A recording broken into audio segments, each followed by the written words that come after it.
Matthew Lloyd again. That can't be real.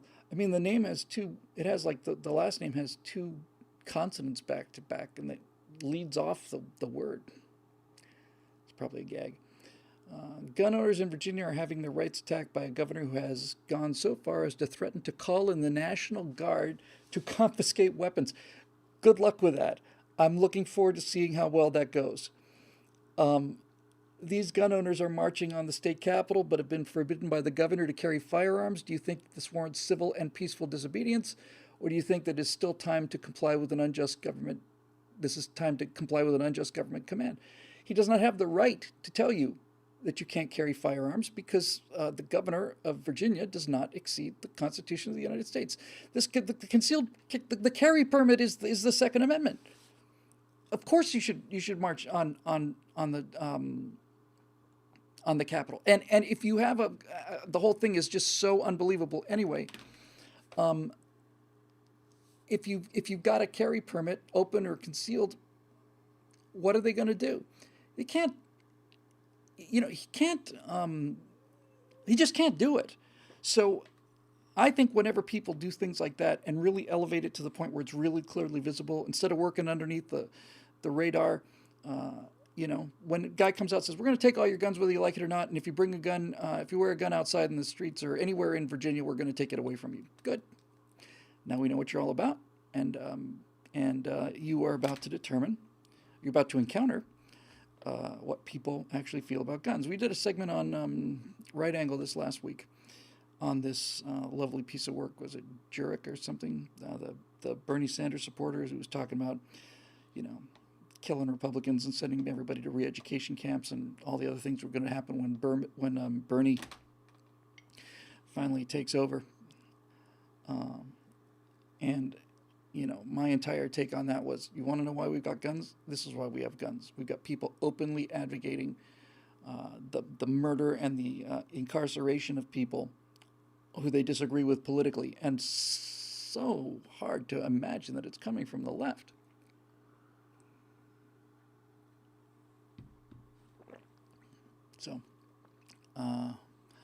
So anyway, that's that. Yes, of course you should get out there and do it. And you should do it now, and you should do it, peacefully. And I think that's exactly what you need. These people need to see that people don't want what they're selling. They just need to know it.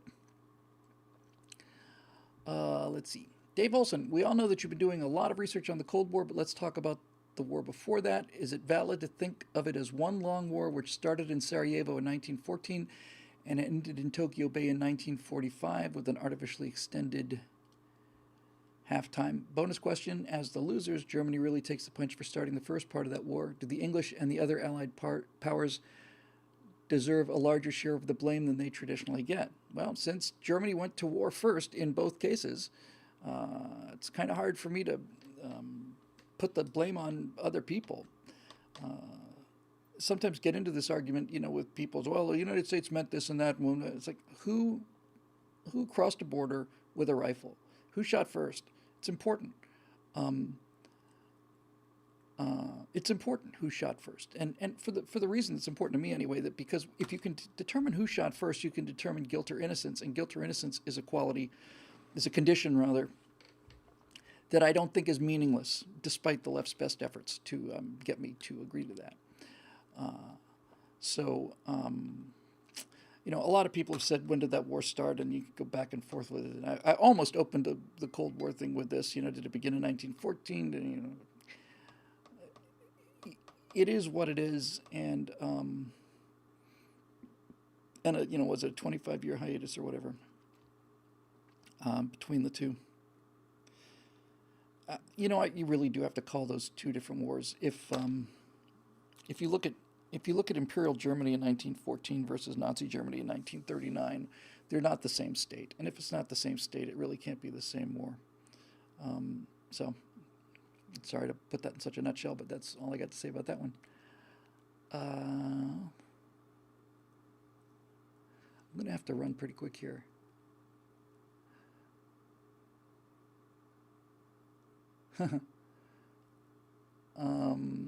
I hate to do 3 of these, especially considering the source, but, sometimes you have to make compromises of quality.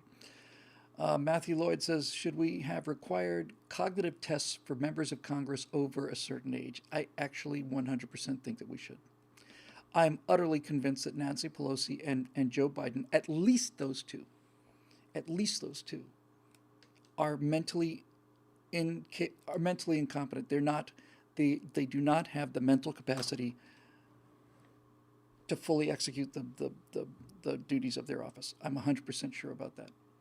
Now, I'm 100% sure of it in Biden's case anyway. But when you hear Nancy Pelosi just getting up there and she doesn't get to claim, I was nervous. I mean, she's been destroying the republic for 30 years now. It's not like it's new to her. She had the job, she lost the job, and then she basically wanted the job back. Johnny the Frost in the comment section just posted on Norm Macdonald on Germany. If you haven't heard it yet, it is so brilliant. It's so good. He put a link in the comment section, but if you're watching this on Facebook, you just Google Norm Macdonald on Germany. I love Norm Macdonald. I love him, and I think that's just really going to be great. Yes, of course they should have some kind of cognitive test, and I don't think that's an unreasonable thing. And I think the president should have one as well, and the vice president, and the Speaker of the House, and majority and minority leaders for both houses. That's as far as I'd go with it. I'll do a couple more. Is open mic related to hot mic? Ted Bizzle asks. They're actually cousins. Ted.